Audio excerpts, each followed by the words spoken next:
Alan Davis. I'm usually a broadcaster and think of myself as a broadcaster on Radio 4 and BBC 2 usually.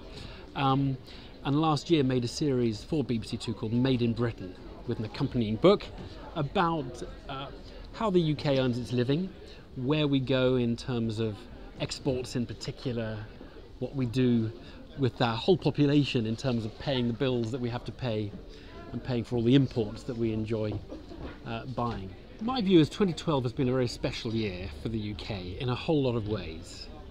I'm afraid I don't really think the surge in mood that was prevalent over summer has a very significant positive economic effect. I think it has a very good effect. I mean, I'm not belittling it. I don't think the effect is measured in pound and pence. It's just basically people are much happier, aren't they? But there's one exception to that, and I wouldn't dismiss this entirely, nor would I exaggerate it. I think it has given us just a little bit of a confidence boost as a nation, a sense that it's sometimes worth taking risks because the risks do pay off. It's taught people who endlessly grumble that we're kind of a third world country and can't do anything, that actually we're not. We are a Premier League nation, we're a Premier League economy, we're a perfectly good country when it comes to how we do things.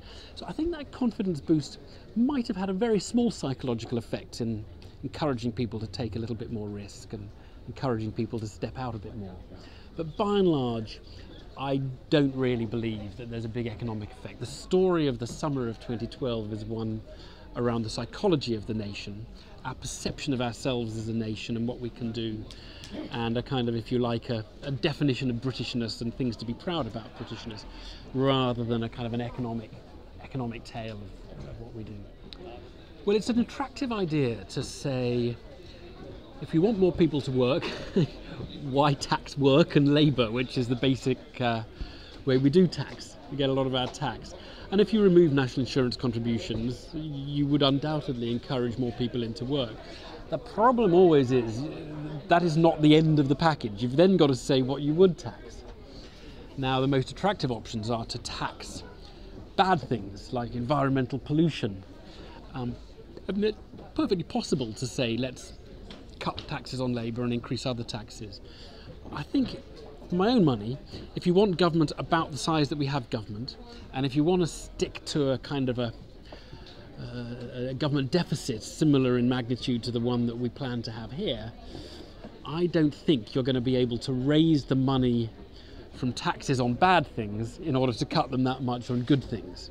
I think I don't know if you've got enough bad things out there to make up for the lack of money. I haven't done the maths, so I'm a bit sceptical of it as a plan, but that doesn't mean you couldn't go some direction towards reducing taxes on labour by some amount and putting the taxes up on other things.